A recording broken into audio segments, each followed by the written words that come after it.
Man-eater of Mamandur. Dear friends, this is the story of a man-eating tigress in this village of Mamandur. Mamanduru is a forest village in Andhra Pradesh near to Renagunta, in Kadapa Highway. Now it is a world-class trekking hub. People in India have always been terrified of and fascinated with man-eating tigers. Known for their beauty and strength, these magnificent animals occasionally get a taste for human flesh and become the feared man-eaters. Conflicts between humans and tigers have been documented throughout history, putting populations at risk and posing difficult problems for conservationists. Numerous people have died at the hands of man-eating tigers in India, who often prey on people living near tiger habitats. Numerous factors, like habitat degradation, diminishing prey numbers, accidents, and unintentional human habituation, can be blamed for this concerning behavior. These circumstances may lead tigers to look for other food sources, which may lead to assaults on people. Now come to the story. In Mamandur village, there was a signal post, the semaphore lamp posts lighted by the point's men. The man had set out to light the 2 kerosene night lights that lay some way down the track from Mamandur station.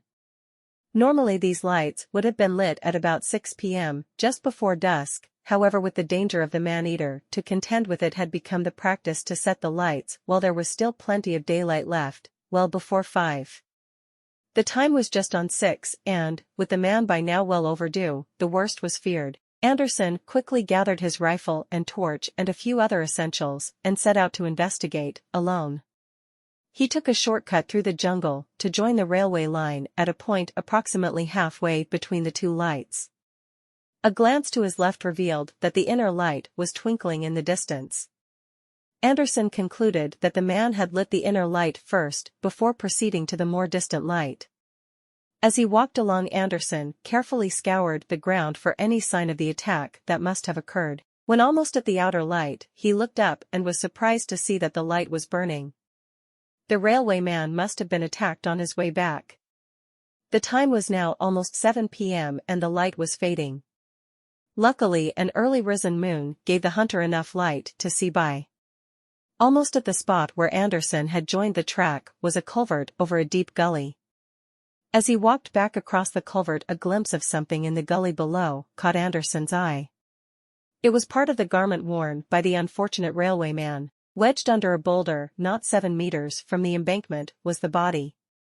Even in the uncertain light, Anderson could tell that the body had been partly devoured. The victim's neck had been bitten through and the head lay a meter from the corpse. The light was rapidly disappearing and it would have been extremely dangerous and unnecessary to approach the kill, for the tigress was quite likely laid up close by and watching Anderson. The only place that offered any slight security was the middle of the small culvert. Anderson had no choice but to lay between the tracks in the middle of the short 7-meter span. The winking red light of the inner signal seemed to taunt the hunter with the fact that help was close, but yet so far away. The night was brilliantly moonlit, and as the hours ticked by, Kenneth Anderson lay uncomfortably across the rails and sleepers. The call of somber and cheetal deer had initially roused his hope that the tigress was on the move. These hopes were soon dashed when he realized that the calls came from different directions, indicating that various carnivores were on the move. Perhaps it was the activity of leopards or a wild dog pack that had alarmed the grazing animals. The hunter glanced down at the body, and what he saw made the hair on the back of his neck rise. The severed head that had until now been staring at the sky had somehow rolled over to turn its eerie gaze on Anderson. No animal had come to disturb it, so how had it moved?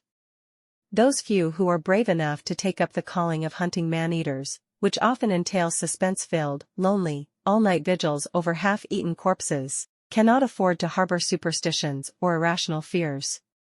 Anderson, who in a lifetime of hunting man-eaters had seen some macabre and grisly sights, needed all his self-control when the head started to rock to and fro in the sand.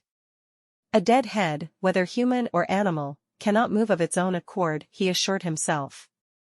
He stared, fascinated by the horrid spectacle before him, until the solution suddenly presented itself.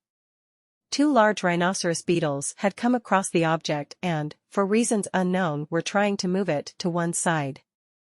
Anderson quickly returned to his vigil. He had been so engrossed by goings-on in the creek bed that the tigress could easily have surprised him. In the early hours of the morning, he had to stiffly rise and vacate his waiting spot when the mail train came through. The train braked to a halt and the driver and guard jumped out to apprehend the hunter.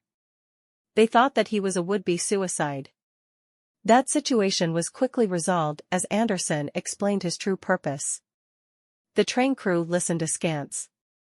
"You have been lying here in the open by yourself since evening?" they asked incredulously. "You are quite mad," stated the driver, and his companions nodded in complete agreement. The locomotive crew quickly reboarded the safety of the train and chuffed off into the night. Friends, you know that a Bengal tiger's transformation into a man-eater usually happens as a result of several things, such as injury or old age. When a tiger becomes hurt or gets too old to seek its normal prey, it may start to hunt simpler prey, such people. Lack of natural prey. When natural prey is reduced or habitat is lost, tigers may turn to other feeding sources, such as people. Accidental habituation. If tigers frequently come into contact with humans, such as in areas close to villages or settlements, they may unintentionally identify humans with a possible food supply. Behavioral abnormalities. Man-eating tendencies may be exacerbated in certain tigers by aberrant behavior brought on by genetic predisposition, territorial disputes, or social upheavals within the group. Now come to the story. Last day. When the sun had been up some little while the weary hunter made his way back to the station and told the station master that the grieving relatives could collect the remains for burial. At 4 p.m. he awoke after a good day-long sleep, had a substantial meal and set out to check all the baits. None had been touched. Sunset came soon enough and, shortly after, the bright moon illuminated the countryside. A plan hatched itself in the hunter's mind.